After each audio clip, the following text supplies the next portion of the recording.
गुजरात दौरे पर केंद्रीय गृह मंत्री अमित शाह गांधीनगर में किया खेल परिसर का शिलान्यास। कलोल में इफ्को के नैनो डीएपी संयंत्र का उद्घाटन कर प्लांट का किया निरीक्षण।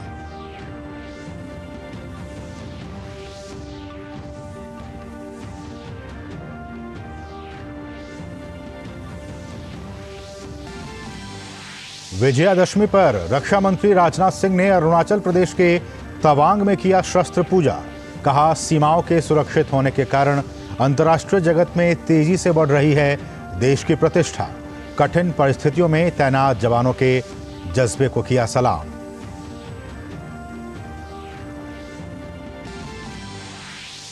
देश भर में हर्षोल्लास के साथ मनाया जा रहा है विजयादशमी का पर्व। जगह जगह रावण दहन की तैयारी। राष्ट्रपति, उपराष्ट्रपति और प्रधानमंत्री ने दी देशवासियों को शुभकामनाएं।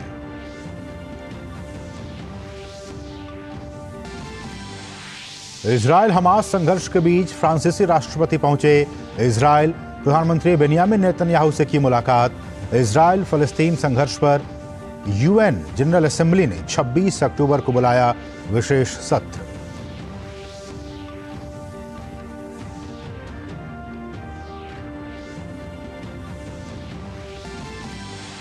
और खेल की खबरों में चीन में चल रहे पैरा एशियाई खेलों में भारत का शानदार प्रदर्शन जारी। प्राची यादव ने पैरा केनोई और दीप्ति जीवन जी ने 400 मीटर T20 स्पर्धा में जीता स्वर्ण पदक। नमस्कार, डीडी न्यूज में आप सभी का स्वागत है। मैं हूं असीम मिश्रा और सीधे रुख करेंगे गुजरात का, जहां इस वक्त गृह मंत्री अमित शाह कार्यक्रम को संबोधित कर रहे हैं। थोड़ू मोड़ू थाय छे ने, मारू भाषण टूंकू करीश पण जरा जय जोरथी बोलाओ। बोलो भारत माता की। मंच पर उपस्थित भारत सरकारना स्वास्थ्य मंत्री, फर्टिलाइजर मंत्री भाई मनसुखभाई मांडविया, इफ्कोना अध्यक्ष श्रीमान दिलीपभाई सांगाणी, अपना મહેસાણા संसद सभ्य सीटना सांसद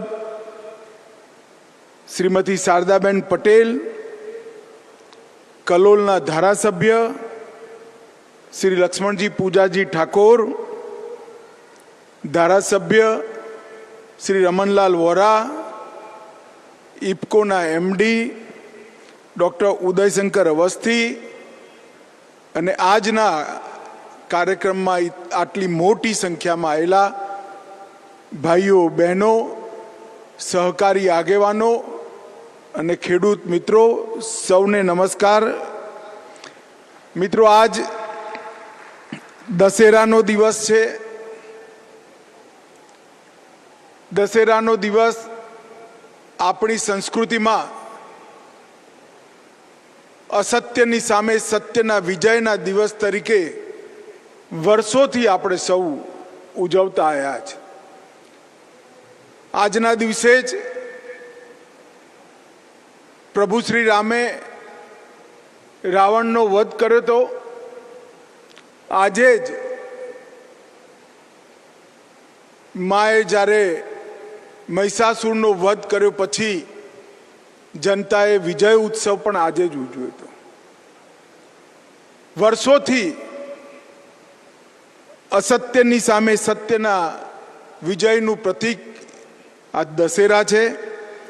आजे हूँ दशेराना दिवसे समग्र देशवासीओने, गुजरातना सौ नागरिकोने अने आप सौने हृदयथी खूब खूब शुभेच्छाओ आपवा मांगु छुं। આજે કેપ્ટન લક્ષ્મી સાયગલની જન્મ જયંતિ પણ છે। નેતાજીની સાથે આઝાદ હિંદ ફૌજમાં જેમને ખૂબ મોટી બહાદુરી સાથે નેતૃત્વ આપ્યું, લક્ષ્મી સાયગલજી પણ આપણા સ્વાતંત્ર્ય સેનાની, એમનો આજે જન્મદિવસ છે। અને ત્રીજું કામ આજે ગુજરાત અને પશ્ચિમ ભારતના સૌ ખેડૂતો માટે સપરમો દિવસ છે કે આજે નેનો પ્રવાહી ડીએપીના કારખાનાનું ઉદ્ઘાટન થયું છે. મિત્રો, હું ઇફકોની ટીમ અને વિશેષ કરી અવસ્થીને હૃદયપૂર્વક અભિનંદન આપવા માંગુ છું. જેમ ગુજરાતીમાં કહીએ તો જરોની જેમ નેનો યુરિયા અને નેનો ડીએપીમાં ભારતને વિશ્વમાં સર્વપ્રથમ લઈ જવા માટે ઇફકોએ કમર કસી. એમાં અવસ્થીનો બહુ મોટો ફાળો છે. तो अभी आप ये सीधी तस्वीरें देख रहे थे गुजरात के कलोल से, जहां एक बहुत ही महत्वपूर्ण ये कार्यक्रम हो रहा है, जिसपे कि गृहमंत्री अमित शाह कार्यक्रम को संबोधित कर रहे थे.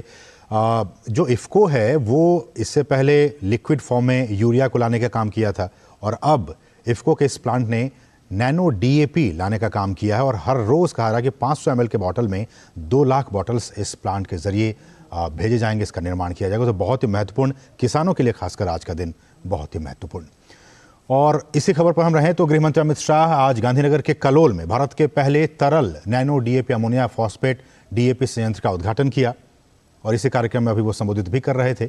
गृहमंत्री ने संयंत्र का निरीक्षण किया. उन्होंने संयंत्र के बारे में जानकारी उन्हें दी गई. ये संयंत्र इफ्को ने स्थापित किया है. इस संयंत्र से किसानों को काफ़ी फायदा होगा और देश में डीएपी का आयात जो हम बाहर से मंगाते हैं, इंपोर्ट करते हैं, उसको कम करने में भी काफ़ी मदद मिलेगी. और केंद्रीय गृह मंत्री अमित शाह ने इससे पहले गांधीनगर के पास मेहसाणा में खेल परिसर का शिलान्यास किया. ये खेल परिसर खेल विभाग और कला और वाणिज्य महाविद्यालय के सहयोग से शहरी खेल परियोजना के तहत बनने जा रहा है. इसके साथ ही गृह मंत्री साणंद विधानसभा में विभिन्न विकास कार्यों का शिलान्यास और लोकार्पण भी वो करेंगे. और इससे पहले केंद्रीय गृह मंत्री अमित शाह ने मानसा के बहुचर माताजी मंदिर में पूजा अर्चना की. आम लोगों के साथ दोपहर का भोजन भी किया.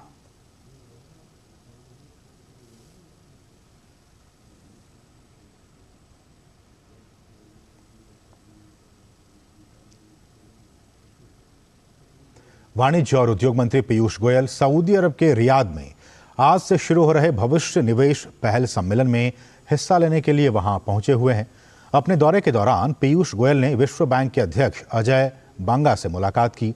पीयूष गोयल ने अपने सोशल मीडिया पोस्ट में बांगा से मुलाकात की तस्वीरें भी साझा की. आईटीबीपी आज अपना 62वां स्थापना दिवस मना रही है. आईटीबीपी की स्थापना 24 अक्टूबर 1962 को भारत चीन युद्ध के दौरान की गई थी और ये एक सीमा सुरक्षा पुलिस बल है जो उच्च ऊंचाई वाले अभियानों में विशेषज्ञता रखता है.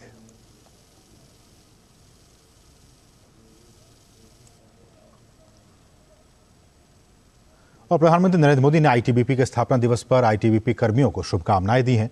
उन्होंने एक्स पर पोस्ट किया कि आईटीबीपी स्थापना दिवस के अवसर पर मैं आईटीबीपी कर्मियों की अदम्य भावना और वीरता को नमन करता हूं. वे हमारे राष्ट्र की रक्षा में महत्वपूर्ण भूमिका निभाते हैं. साथ ही प्राकृतिक आपदाओं के दौरान उनके सराहनीय मानवीय प्रयास राष्ट्र के प्रति उनकी अटूट प्रतिबद्धता का प्रमाण है. वे इसी समर्पण और उत्साह के साथ सेवा करते रहें.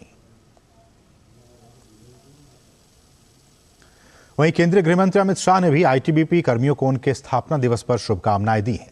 अमित शाह ने एक्स पर लिखा कि आईटीबीपी कर्मियों को उनके स्थापना दिवस पर शुभकामनाएं.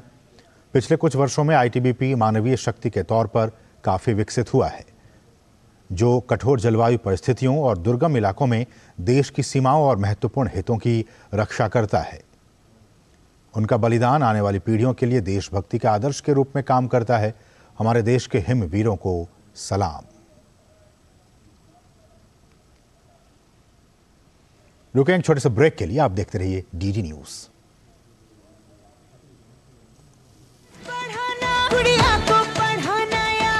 मिसेस के साथ वेकेशन लो मुथूट फाइनेंस गोल्ड लोन भरोसा इंडिया. मुथूट फाइनेंस भारत का नंबर 1 सबसे भरोसेमंद financial services brand. Gold loan के लिए अभी कॉल करें 1-800-313-1212.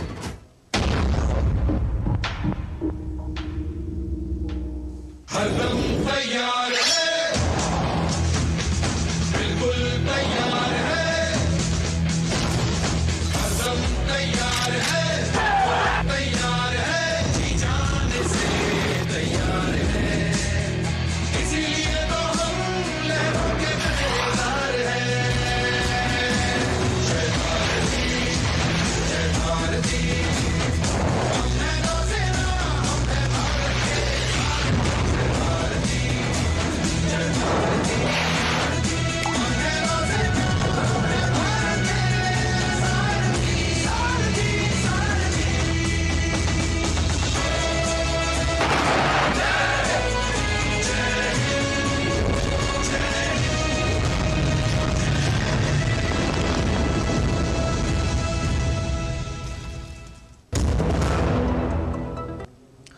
और ब्रेक बाद आपका फिर से स्वागत है।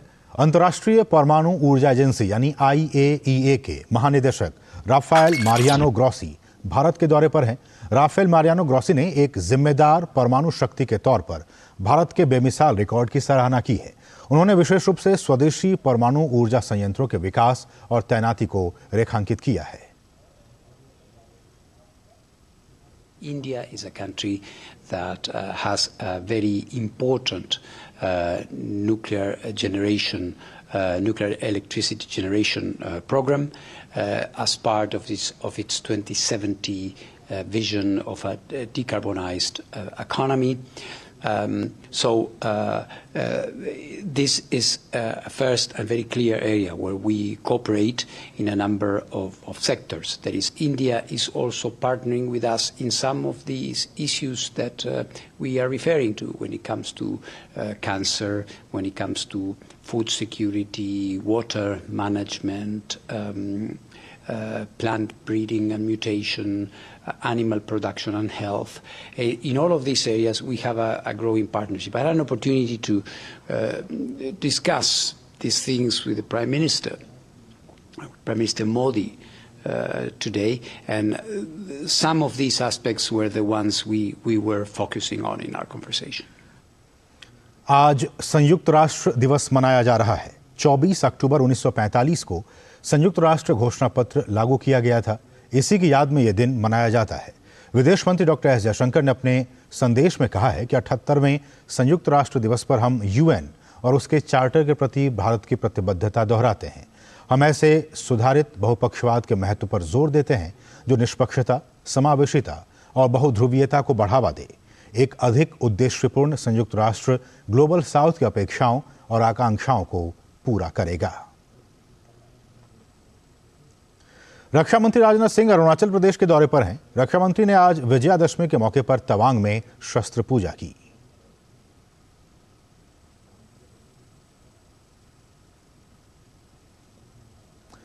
और रक्षा मंत्री राजनाथ सिंह ने अरुणाचल प्रदेश में अग्रिम क्षेत्रों का भी दौरा किया।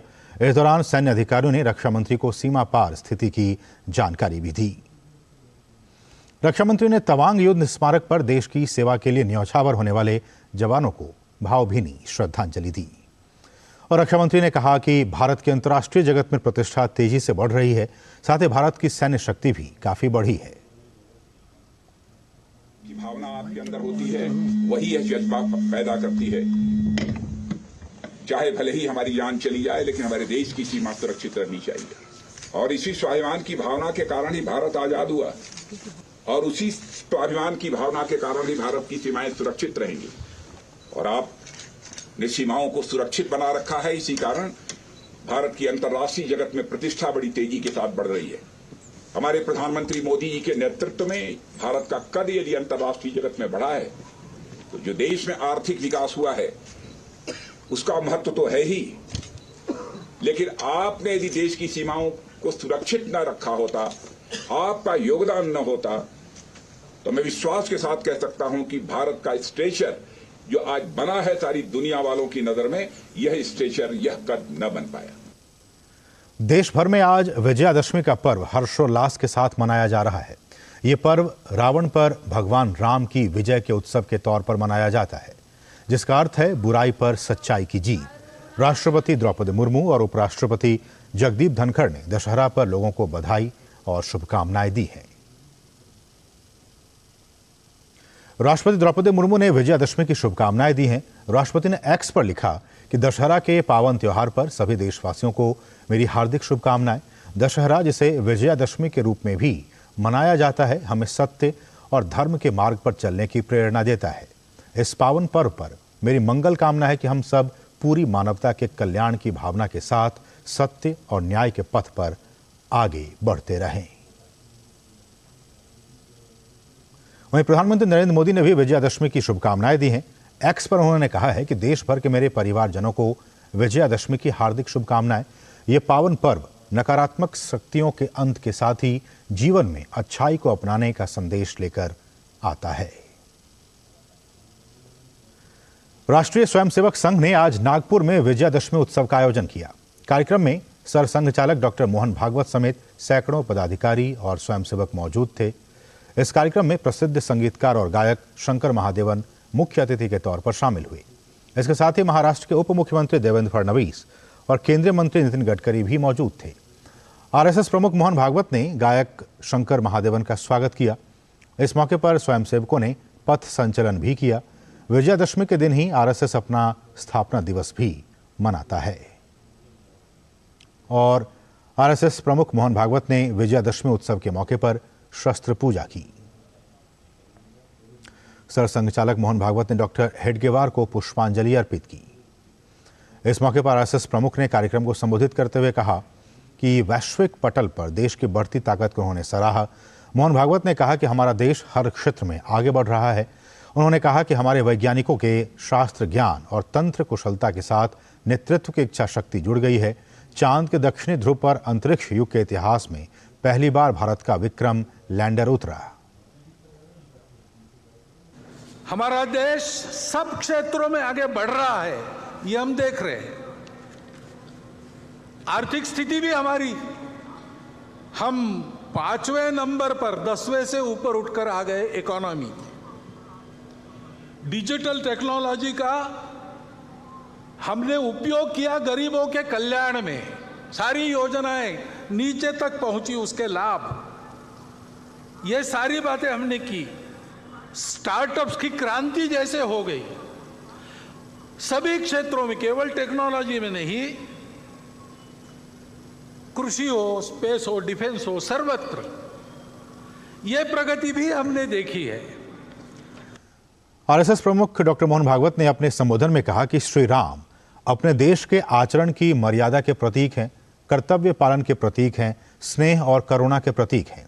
साल 2025 से 2026 का साल संघ के 100 वर्ष पूरे होने के बाद का वर्ष है। सभी क्षेत्रों में संघ के स्वयंसेवक कदम बढ़ाएंगे।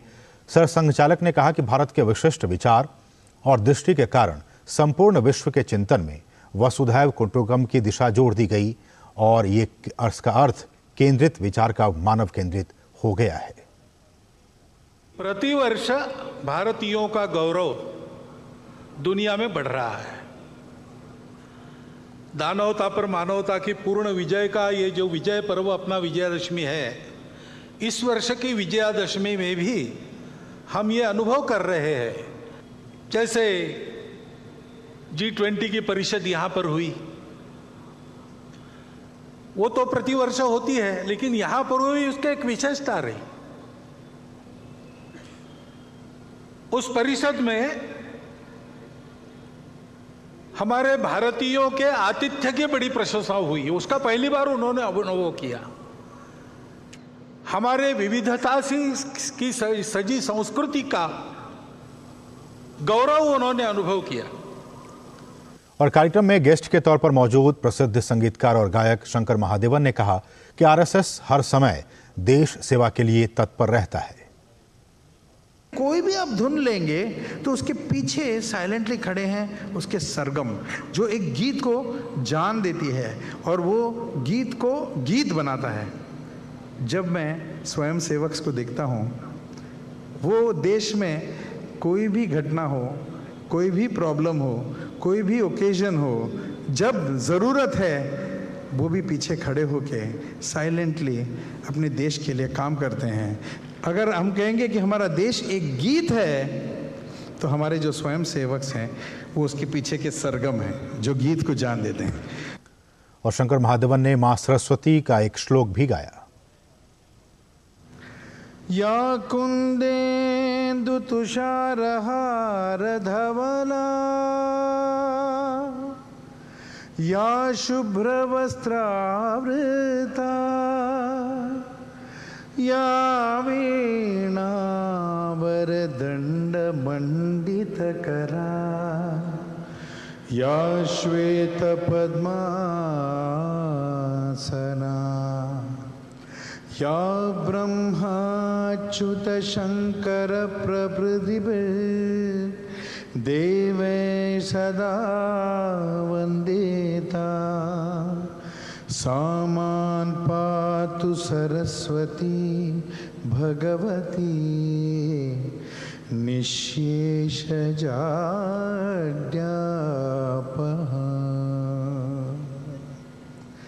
सूचना एवं प्रसारण मंत्री अनुराग ठाकुर ने हिमाचल प्रदेश के कांगड़ा में ज्वालाजी मंदिर में मां ज्वालाजी देवी की पूजा की।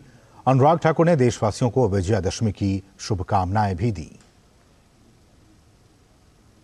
बुराई पर अच्छाई की जीत, झूठ पर सच्चाई की जीत, और इसी से हम प्रेरणा लेकर सब आगे बढ़े। और मैं देशवासियों को अपनी ओर से विजयदशमी की हार्दिक बधाई और शुभकामनाएं देता हूँ। माँ ज्वाला जी के दरबार से यही कहूँगा कि हमारा देश आगे बढ़ता रहे, मेरा प्रदेश हिमाचल प्रदेश भी खूब तरक्की करे, और माता ज्वालामुखी की आशीर्वाद हम सब पर बने। वहीं यूपी के सीएम योगी आदित्यनाथ ने गोरखपुर स्थित गोरखनाथ मंदिर में आज भगवान श्रीनाथ की पूजा अर्चना की। योगी ने पूरे विधि विधान के साथ पूजा अर्चना की। और असम के गुवाहाटी में भी विजयादशमी का पर्व धूमधाम से मनाया जा रहा है। यहां स्थानीय लोगों ने मां दुर्गा की प्रतिमा के लाचित घाट पर विसर्जन के लिए यात्रा निकाली।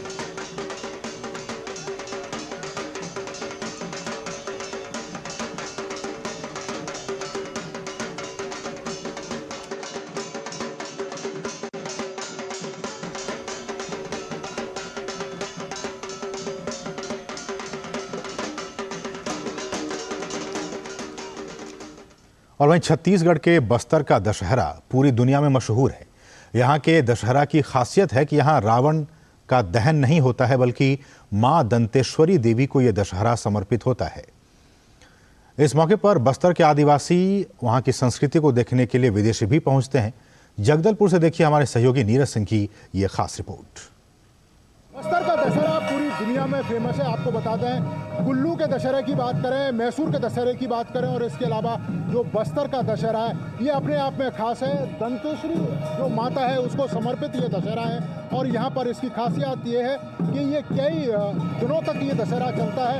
और आप देखें ये आदिवासी समुदाय के लोग जो अबूझमाड़ से यहाँ पर पहुँचे हैं, 30 साल के बाद यहाँ पर ये इकट्ठा हुए हैं। ये देवी देवता यहाँ पर पहुँचते हैं। सबसे खास बात इस दशहरा की यह है, बस्तर के दशहरे की, कि यहाँ पर रावण का दहन नहीं किया जाता, बल्कि माता दंतेश्वरी उनका जो रथ है वो निकाला जाता है। और गांव-गांव से जितने भी देवी देवता हैं जिनके आस्था के प्रतीक है, चाहे वो अपना जो मतलब सिंबल एक बम्बू के रूप में उनकी आस्था हो, छत्र के रूप में हो, या जैसे 4 भुजाओं वाली जो है इसको आंगा देव बोलते हैं, और जिसमें जो मोर पंख के साथ इधर जो दिख रहे हैं आप एक जो छत्रनुमा उसको जहाड़ी बोलते हैं, ये सब अपने गाँव-गाँव के गूढ़ी मन में रखा जाता है। और वहाँ से निकल करके ये दशहरा के पर्व में सभी को शहर में आमंत्रित किया जाता है, बाजे गाजे के साथ, शंख के साथ, घंट के साथ। सबसे खास बात इस दशहरा की यह है, बस्तर के दशहरे की, कि यहाँ पर रावण का दहन नहीं किया जाता, बल्कि माता दंतेश्वरी उनका जो रथ है वो निकाला जाता है। इस दशहरे की खास बात यह है, हम हमारे जो सहयोगी अगर दिखाएं कि विदेशों से भी लोग इस दशहरा को कवर करने के लिए यहाँ पर पहुँचते हैं। It's our 23rd time in India, so we went in many states, different states. The main reason is to find different culture, because each state has its own culture. All is interesting for us, and we like to learn about this kind of culture, the different culture. So we went in South India, Kerala, Tamil Nadu, Karnataka. We went also in Orissa, here, one time before.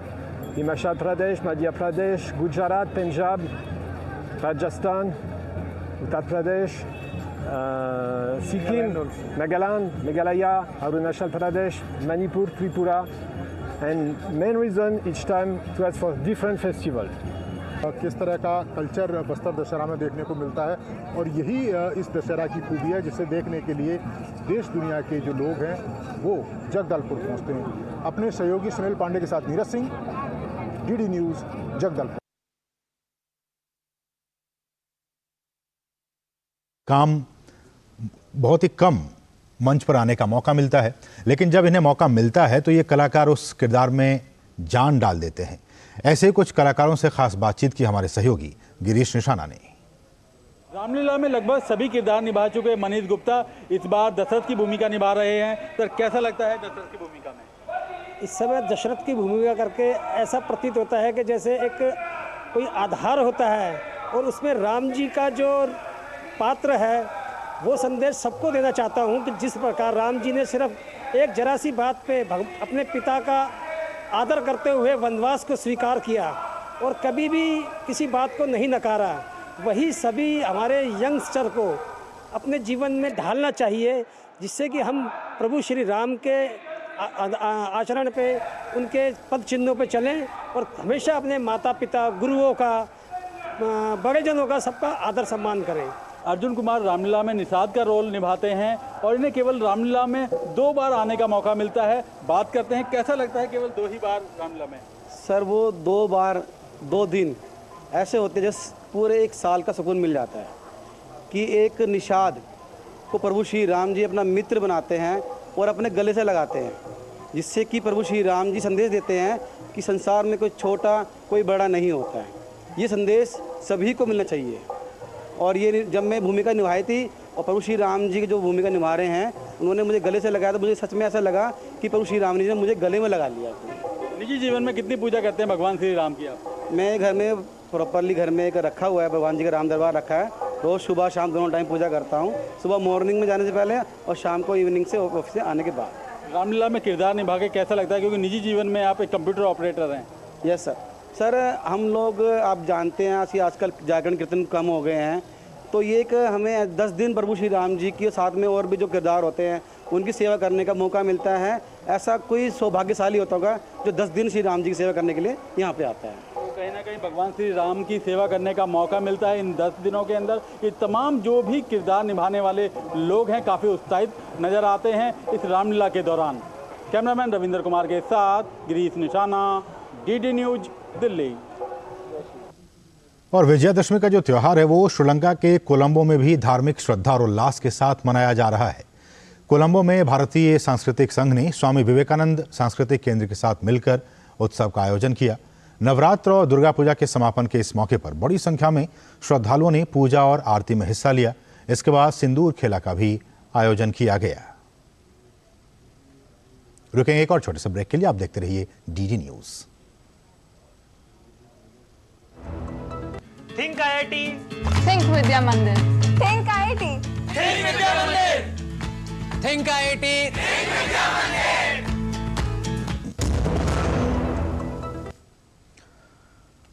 और आगे बढ़ने से पहले एक बार फिर से नजर इस वक्त की ताजा तरीन सुर्खियों पर।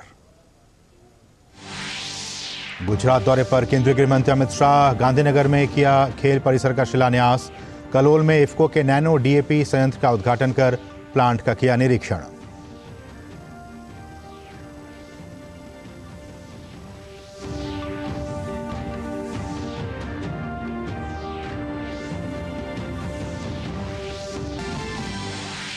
विजयादशमी पर रक्षा मंत्री राजनाथ सिंह ने अरुणाचल प्रदेश के तवांग में किया शस्त्र पूजन। कहा, सीमाओं के सुरक्षित होने के कारण अंतर्राष्ट्रीय जगत में तेजी से बढ़ रही है देश की प्रतिष्ठा। कठिन परिस्थितियों में तैनात जवानों के जज्बे को किया सलाम।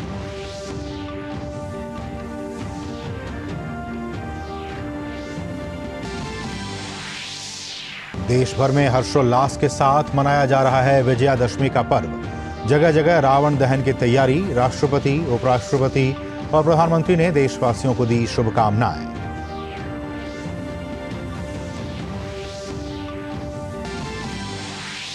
इजरायल हमास संघर्ष के बीच फ्रांस के राष्ट्रपति पहुंचे। इजरायल PM बेंजामिन नेतन्याहू से की मुलाकात। इजरायल फलस्तीन संघर्ष पर संयुक्त राष्ट्र महासभा ने 26 अक्टूबर को बुलाया विशेष सत्र।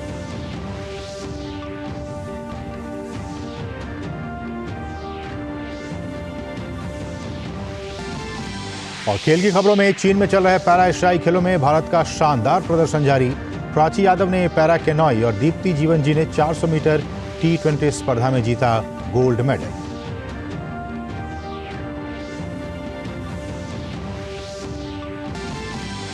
और वनडे वर्ल्ड कप में मुंबई के वानखेड़े स्टेडियम में आज बांग्लादेश और दक्षिण अफ्रीका आमने सामने। साउथ अफ्रीका ने टॉस जीतकर पहले बल्लेबाजी का किया फैसला।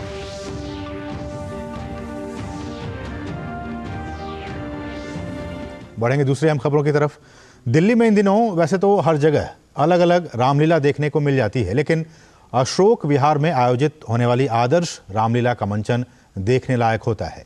इस रामलीला में किरदार निभाने अमेरिका से खास तौर से कलाकार आते हैं।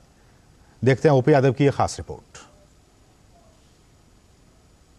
दिनों कई रामलीलाएं होती है, लेकिन दिल्ली के अशोक विहार फेज 2 की आदर्श रामलीला कमेटी द्वारा आयोजित लीला की कुछ बात ही और है। दिल्ली की अन्य लीलाओं में दिल्ली या मुंबई से बॉलीवुड कलाकार अभिनय करते हैं, लेकिन इस रामलीला में अमेरिका से अभिनय के लिए खास तौर से कलाकार बुलाए जाते हैं, जो इसे औरों से अलग बनाते हैं। मैं यूएसए से सियाटल में मेरे बच्चे रहते, वहीं रहता हूँ।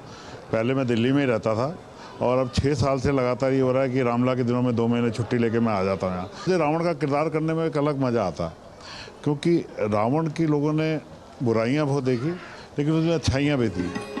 अशोक विहार फेज 2 में आदर्श रामलीला कमेटी द्वारा आयोजित रामलीला में श्री राम का किरदार निभाने वाले कलाकार भी भारतीय रेलवे में मुंबई काम करते हैं, लेकिन श्री राम का किरदार उन्हें इतना भा गया कि 1 माह की छुट्टियां लेकर यहाँ लीला मंचन कर रहे हैं।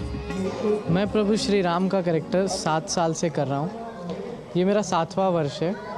जब मैं पहले साल इस कैरेक्टर के लिए प्रिपेयर कर रहा था ना, तो मुझे बहुत दिक्कत हुई। धीरे धीरे फिर मेरे अंदर उनके लिए जो समर्पण भाव आया, उसके बाद मुझे ये कैरेक्टर करने में बहुत उससे मदद मिली। आज की रामलीला में मंचन में कुछ खास ही नज़ारा यहाँ देखने को मिला, जिसमें अंगद रावण संवाद हुआ व लक्ष्मण मूर्छा की लीला जैसे कई अलौकिक दृश्य दिखाए गए, जिसे देखने के लिए कई विशिष्ट व्यक्ति यहाँ आए। प्रभु राम जो है घर घर पहुँचे हैं, तो उसके पीछे कोई एक कारण है, तो भगवान वाल्मीकि रचित ये रामायण है, तुलसीदास रचित ये रामचरितमानस है। ये जो जितनी भी रामलीलाएं होती हैं, ये जो आदर्श रामलीला है, इनके आयोजकों का भी बहुत धन्यवाद है कि प्रभु राम को घर घर पहुंचाते हैं। आयोजकों के अनुसार रामलीला मंचन को सफल बनाने के लिए कमेटी के सभी सदस्य मिलकर मनोभाव से काम करते हैं। 7 साल की तपस्या है, बाबूजी ने शुरू किया और एक टीम थी तब भी, आज भी टीम है। अगर आप देखेंगे तो एक पूरी युवाओं की टीम है। सनातन संस्कृति का जैसा झंडा पूरी दुनिया में फहरा है, ये निश्चित है कि यहाँ पर भी उसका एक प्रभाव है। और हम जो रामलीला करते हैं रामचरितमानस की चौपाइयों के आधार पर करते हैं, और हमारी स्क्रिप्ट भी लगभग अपनी लिखी हुई है। हमारे यहाँ अनेक सरकारी अधिकारी और व्यापारी वर्ग से अपने कंपनियों के जो निदेशक हैं, वो यहाँ अभिनय करते हैं और 1 महीना पूरा रिहर्सल करते हैं, उसके बाद करते हैं। हमारी रामलीला की पहचान ही अभिनय है। जब आप किसी भी धार्मिक क्षेत्र में या सामाजिक क्षेत्र में जाते हैं और वहाँ कार्यक्रमों में भाग लेते हैं, तो वो तनाव आपका तुरंत दूर हो जाता है। आदर्श रामलीला कमेटी में स्वयं के बनाए हुए डायलॉग बोले जाते हैं। खास तौर से डिजाइन किए हुए कपड़े व अन्य सामग्री भी ऑर्डर देकर बनवाई जाती है। यही वजह कि बीते 50 साल से भी अधिक समय से आयोजित हो रही इस आदर्श रामलीला की लोकप्रियता हर बार न केवल बढ़ती जाती है, बल्कि लीला मंचन को देखने के लिए दूर दूर से लोग भी यहाँ आते हैं। अभी हम मौजूद है दिल्ली स्थित अशोक विहार की आदर्श रामलीला कमेटी में।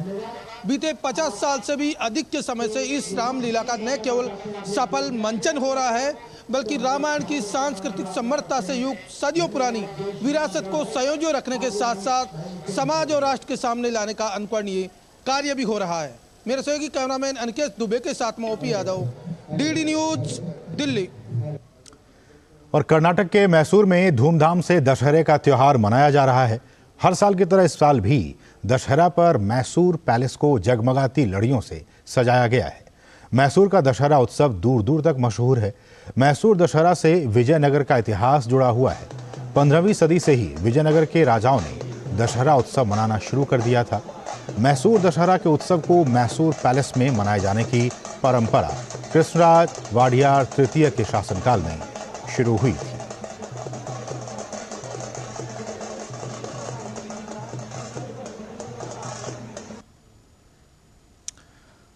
और लगातार देश के अलग अलग हिस्सों में आज रावण दहन किया जाएगा। अब से कुछ ही देर के बाद राजधानी लखनऊ, उत्तर प्रदेश की राजधानी लखनऊ में इसके लिए क्या कुछ तैयारियां हैं, हमारे साथ हमारे सहयोगी विकास सिंह इस वक्त ताज़ा अपडेट के साथ जुड़ गए हैं।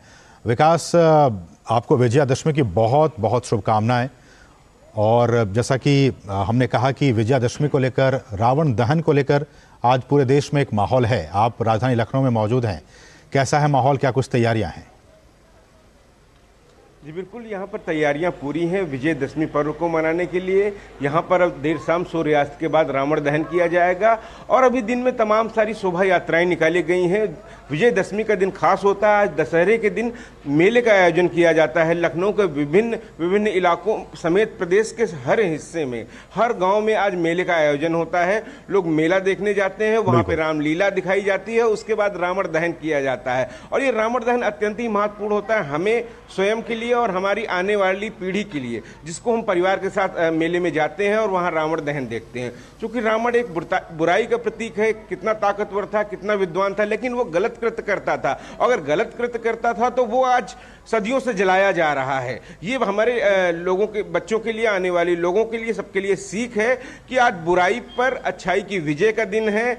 आज धर्म की विजय है, अधर्म पर ये तमाम सारी चीज़ें हैं, ये समाज को जोड़े रखती हैं। और ऐसे पर्व हमें संकल्प लेने के लिए खास होते हैं कि हम अच्छाइयों की तरफ आगे बढ़ें और जो बुराइयां हैं उनका अंत हो। अपने अंदर की बुराइयां, अपने मन की बुराइयां, अपने आसपास की बुराइयां, क्योंकि बुरे का अंत निश्चित है, चाहे वो जितना ही ताकतवर हो। विजयदशमी हमें ये सीख देती है और आज इसी के उल्लास में सभी लोग डूबे हुए हैं।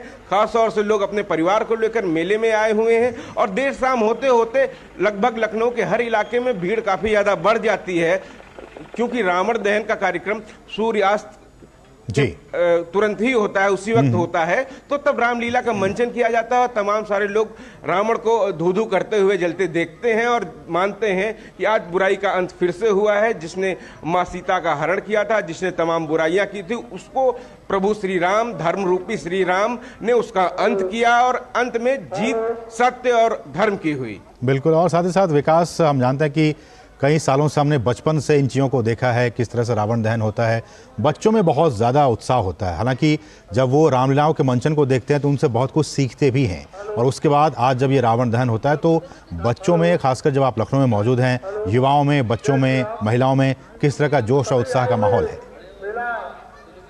जी बिल्कुल, तमाम सारे लोग अपने परिवार को लेकर यहाँ आए हुए हैं और जैसे जैसे मैंने बताया कि अभी सूरज ढलने के साथ ही यहाँ पर तमाम सारी भीड़ आएगी, एकत्रित होगी, क्योंकि बच्चों में बहुत ही जो है उत्सुकता रहती है रावण दहन को लेकर। आप हमारे पीछे इधर, हम अपने कैमरामैन से कहेंगे कि दिखाएं कि बड़ी संख्या में यहाँ पर तमाम लोग आए हुए हैं, बच्चे खासतौर से ये सब आ रहे हैं और ये सब बच्चे मेले में तमाम सारी खरीदारी करेंगे, इसके बाद यहाँ पर रावण दहन देखेंगे। तो ये लोगों के लिए, खासतौर से बच्चों के लिए बहुत ही खास होता है मेले में आना, तमाम सारी चीज़ें खाना। खासतौर से मेले की जलेबी बहुत मशहूर है और इसी के साथ रोड साइड यहाँ पर लखनऊ का स्ट्रीट फूड तो बहुत ही मशहूर है, जो सस्ते में बहुत ही अच्छा यहाँ पर मिलता है। तो तमाम सारे लोग व्यंजनों का भी लुत्फ उठा रहे हैं, परिवार के साथ आए हुए हैं और दशहरे को मना रहे हैं। और वहीं शाम को रावण दहन जब होगा उसके बाद यहाँ से निकलेंगे, तमाम सारी खरीदारी भी यहाँ पर करते हैं लोग। बिल्कुल। तो रावण दहन के साथ साथ जो लखनवी व्यंजन है, जो लखनवी जायका है, उसका भी लोग लुत्फ उठाएंगे। बहुत बहुत शुक्रिया विकास, इन तमाम ताज़ा अपडेट्स को राजधानी लखनऊ से हम तक पहुँचाने के लिए बहुत बहुत शुक्रिया। बढ़ेंगे आगे और अब बात करेंगे चुनाव से जुड़ी खबरों की। मध्य प्रदेश में टिकट बंटवारे को लेकर कांग्रेस में असंतोष बढ़ता ही जा रहा है। कांग्रेस कार्यकर्ता कई सीटों पर चयनित उम्मीदवारों से नाराज बताए जा रहे हैं। पार्टी कार्यकर्ताओं की ये नाराजगी सार्वजनिक रूप से देखी जा सकती है। कांग्रेस कार्यकर्ताओं ने अपना असंतोष जाहिर करने के लिए भोपाल में कमलनाथ के घर के बाहर हनुमान चालीसा का पाठ किया। उन्होंने हुजूर सीट पर घोषित प्रत्याशी के नाम पर पुनर्विचार की मांग की। गौरतलब है कि इस सीट से विष्णु विश्वकर्मा दावेदार थे, जबकि पार्टी ने नरेश ज्ञानचंदानी को प्रत्याशी बनाया है। और वहीं छत्तीसगढ़ विधानसभा चुनाव के बीच कांग्रेस की मुश्किलें बढ़ती जा रही हैं। टिकट बंटवारे के बाद पार्टी में उपजी बगावत थमने का नाम नहीं ले रही है। कांकेर जिले के अंतागढ़ विधानसभा क्षेत्र में विधायक अनूप नाग का टिकट कटने पर हंगामा जारी है। अनूप नाग के समर्थन में कांग्रेस के 30 कार्यकर्ताओं ने पार्टी से इस्तीफा दे दिया है। वहीं अनूप नाग ने निर्दलीय उम्मीदवार के तौर पर चुनाव लड़ने का फैसला किया है।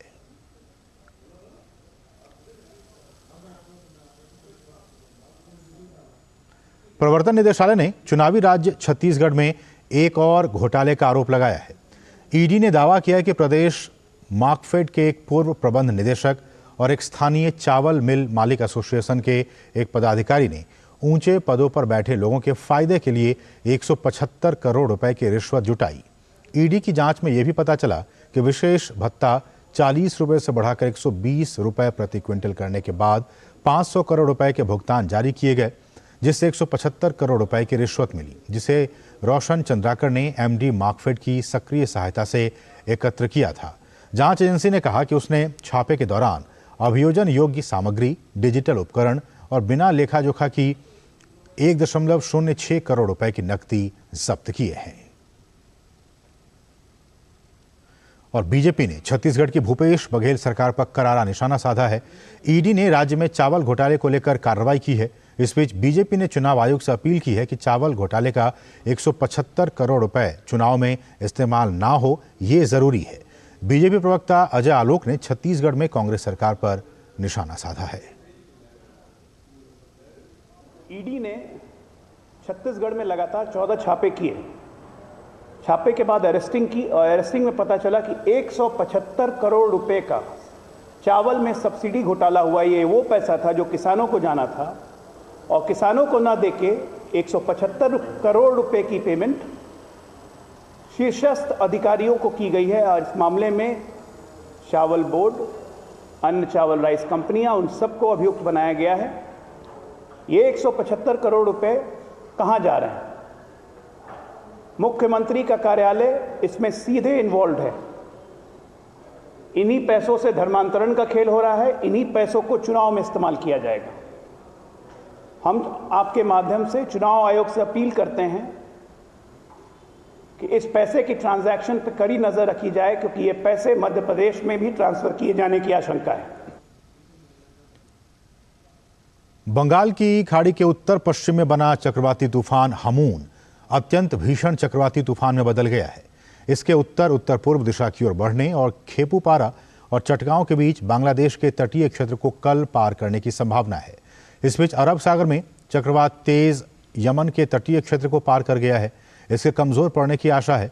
तेज और हमून चक्रवात को हिंद महासागर में बने 2 चक्रवात के तौर पर देखा जा रहा है। ऐसे 2 चक्रवाती तूफान लुबान और तितली 2018 में भी आए थे। और आपको सीधे लिए चलते हैं कर्नाटक के मैसूर, जहां धूमधाम से मैसूर दशहरे का त्योहार मनाया जा रहा है। आप ये सीधी तस्वीरें देख सकते हैं।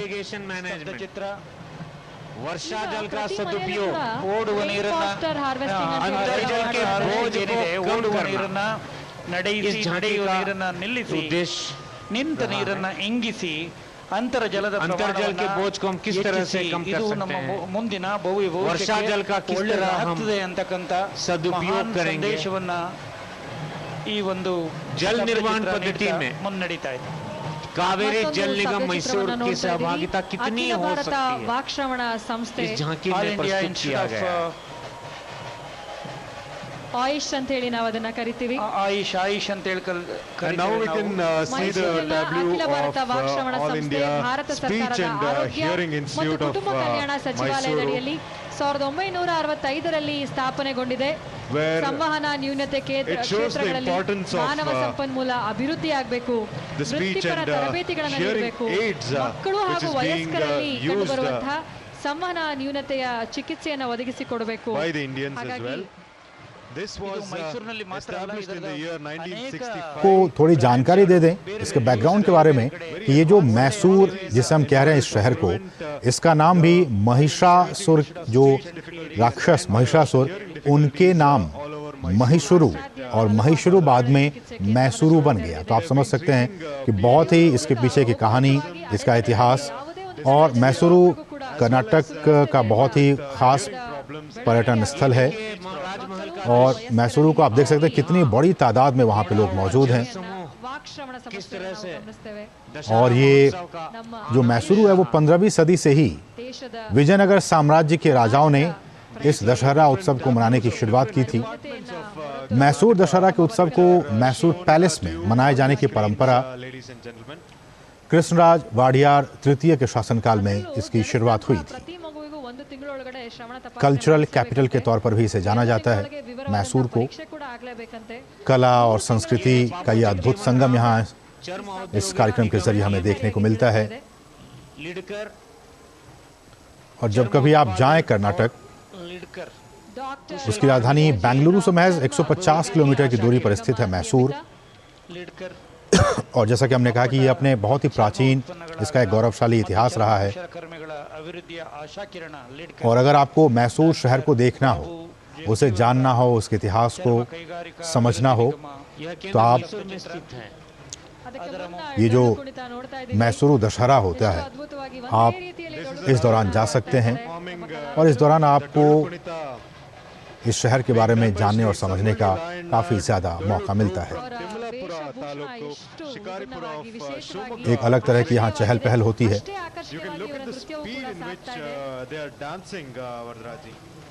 इनमें काफी जोश दुनिया भर से यहाँ लोग आते हैं, पर्यटक आते हैं।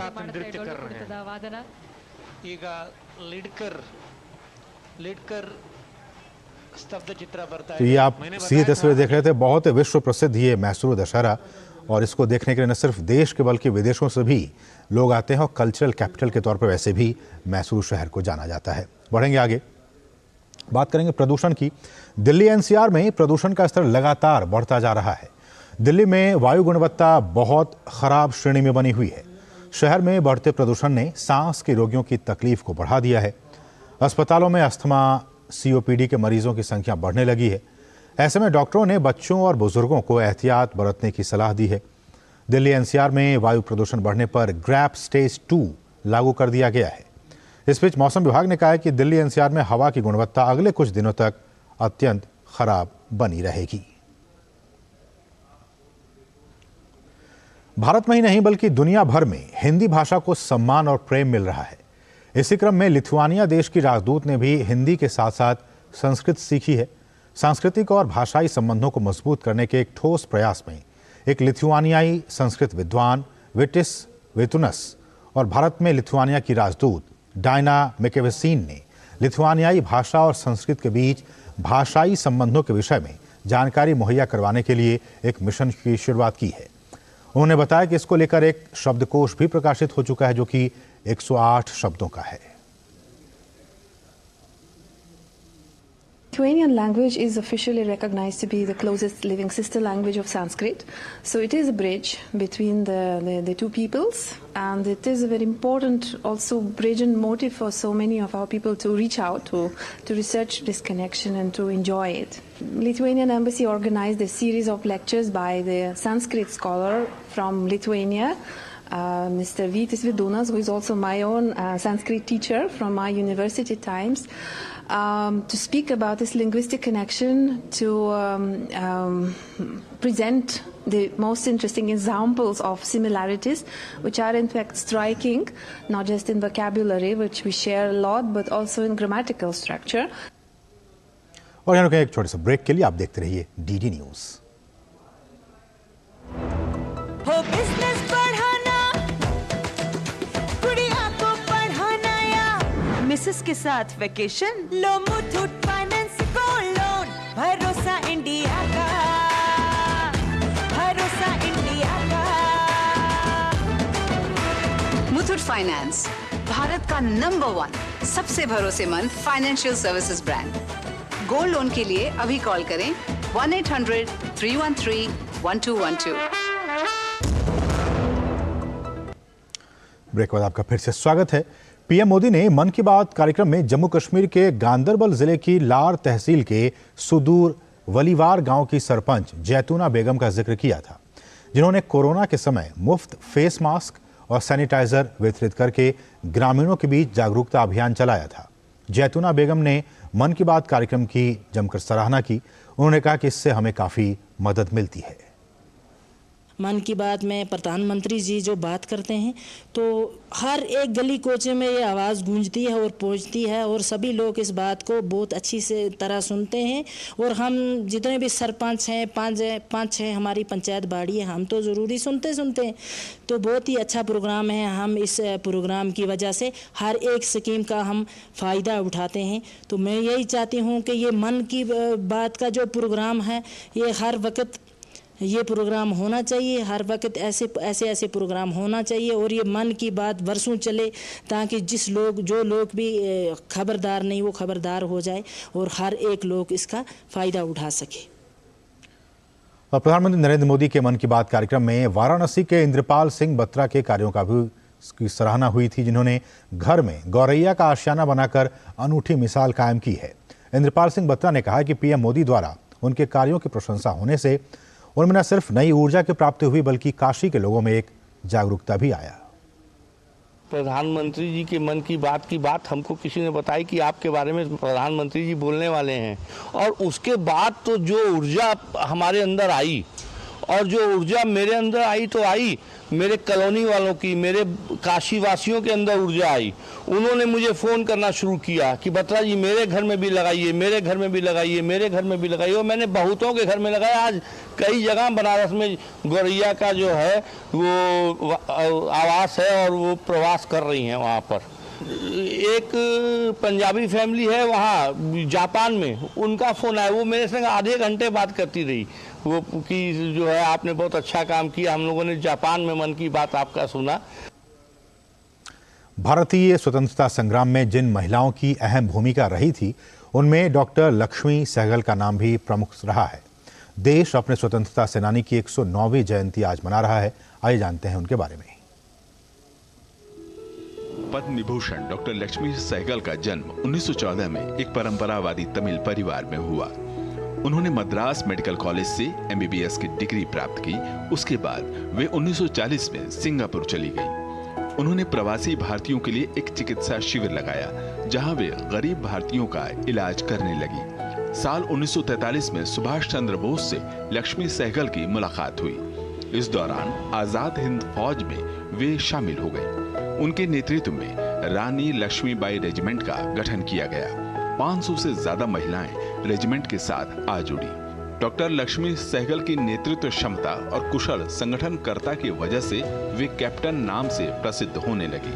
बाद में आजाद हिंद फौज में कर्नल का ओहदा भी उन्हें मिला, लेकिन वो कैप्टन लक्ष्मी के नाम से ही लोकप्रिय रही। जापानी सेना के साथ कार्य करते हुए ब्रिटिश सेना ने उन्हें गिरफ्तार कर लिया और 1946 तक वे बर्मा की जेल में रही। भारतीय स्वतंत्रता आंदोलन के बढ़ते दबाव के चलते बाद में उन्हें रिहा कर दिया गया और आजादी के बाद भी एक डॉक्टर के रूप में उनका सेवा कार्य जारी रहा। 1947 में कर्नल प्रेम कुमार सहगल से शादी करने के बाद वे कानपुर में बस गई। मेडिकल प्रैक्टिस करने के साथ ही विभाजन के बाद भारत आने वाले शरणार्थियों की उन्होंने सेवा की। 1971 में मार्क्सवादी कम्युनिस्ट पार्टी की सदस्यता लेते हुए उन्होंने राज्यसभा में अपनी पार्टी का प्रतिनिधित्व किया। 1984 के भोपाल गैस त्रासदी में जहां उन्होंने राहत कार्यों में भूमिका निभाई, वहीं 1984 में सिख दंगों के समय कानपुर में शांति स्थापित करने में भी सक्रिय रही। 1998 में भारत सरकार द्वारा उन्हें पद्म विभूषण से सम्मानित किया गया। साल 2002 में उन्होंने वाम मोर्चा की ओर से एपीजे अब्दुल कलाम के खिलाफ राष्ट्रपति पद का चुनाव भी लड़ा, लेकिन वे हार गए। उनके समर्पण का अंदाजा इसी से लगाया जा सकता है कि 92 साल की उम्र में भी वे कानपुर में अस्पतालों में मरीजों का इलाज कर रही थीं। आजीवन राष्ट्र की सेवा में तत्पर डॉक्टर लक्ष्मी सहगल ने कानपुर में 23 जुलाई 2012 को 98 साल की उम्र में अंतिम सांस ली। Bureau report, DD news. फ्रांसीसी राष्ट्रपति इमैनुअल मैक्रों इजराइल के दौरे पर हैं। राष्ट्रपति मैक्रों ने इजराइल में हमास के हमले के पीड़ितों के परिवारजनों से मुलाकात की। इस दौरान राष्ट्रपति मैक्रों इजराइल के प्रधानमंत्री बेंयामिन नेतन्याहू से भी मुलाकात की। 7 अक्टूबर के हमास के आतंकी हमले और उसके बाद गाजा में इजराइल की जवाबी कार्रवाई के बीच इस मुलाकात को अहम माना जा रहा है। इस मौके पर दोनों राष्ट्राध्यक्षों ने एक संयुक्त प्रेस वार्ता को संबोधित किया। नेतन्याहू ने कहा कि हमास और इजराइल के बीच जारी ये लड़ाई बर्बरता और सभ्यता के बीच का संघर्ष है। We are in a war between barbarism and civilization. Chancellor Scholz, who visited Israel, said that Hamas are the new Nazis. And as in the Second World War, when the Allies fully supported the French anti-Nazi resistance, today the international community is uniting in support of Israel. For Hamas, barbarism not only threatens the Jews, it threatens the Middle East, it threatens the region, it threatens Europe, it threatens the world. Hamas is the test case of civilization against barbarism. बात cricket की। Cricket विश्व cup में आज दक्षिण Africa और बांग्लादेश की team Mumbai के Wankhede stadium में आमने सामने है। ताज़ा समाचार मिलने तक दक्षिण अफ्रीका ने 3 विकेट खोकर 238 रन बना लिए हैं। तो इसके साथ इस बुलेटिन बस इतना ही। हमें दीजिए अनुमति। नमस्कार।